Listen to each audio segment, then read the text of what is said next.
Now we're going to our another favorite section of the show. I personally love the stuff these people do out here. Our student innovation, and this time it's the Delhi College of Engineering that gets into the act. Now they've made a vehicle, and I could sit here, stand here, and describe the amount of things it can do. But then, of course, I could just show you. So here we go.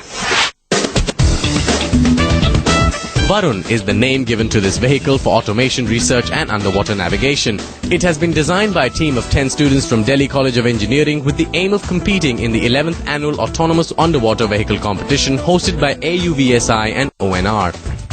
The basic principles that are involved in this vehicle are image processing, then artificial vision and control systems. For image processing, we have cameras installed in this robot. These cameras take underwater images, and then through the onboard processor, these are processed, and whatever the detections are to be done, that are done in that. And finally, the target that has to be done is done by the artificial vision algorithms. An autonomous underwater vehicle is a submersible, untethered robotic submarine that is capable of performing complex tasks without aid from human operators. It is powered by batteries or fuel cells and travels underwater and can operate in water as deep as 6,000 meters.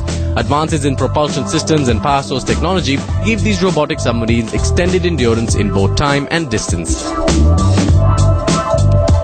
To begin with, the vehicle, the mechanical model consists of three main parts: the metal frame, the wings and the waterproof hull. As you see, on the metal frame is used for generally the mountings.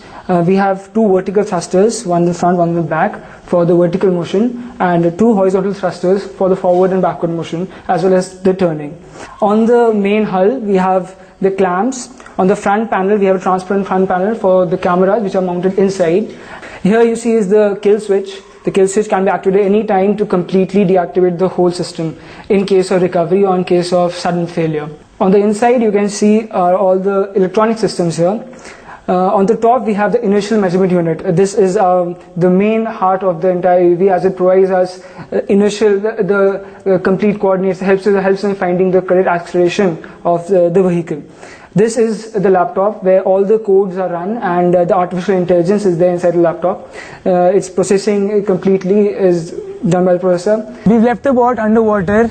It's in its autonomous mode, and now, as you can see, we've switched on the code. So now it's running autonomously. It's searching for the ball inside the pool. Once it knows where the ball is, now it's positioning itself in such a manner so as to align itself with the ball. This is how it aligns itself towards the ball. And now, finally, when it closes into the ball, it's able to nudge the ball, and here it is. This is how the autonomous mode works, and it works successfully this time. This device not only acts as a research testbed, but also as a useful platform for shallow water applications and more. AUV has many applications in defense, commercial and research. Defense, like underwater mine neutralization, underwater salvaging operations, are very common. Missiles can also be guided. Underwater torpedoes are basically based on the automation principle. These automation principles are being implemented in the VARUN AUV. In commercial application, there are so many underwater resources like oil, minerals and fisheries. Everything can be done. According to the innovators, this model has been designed with a view to achieve maximum operational standards and reliability with minimum payload and power requirements.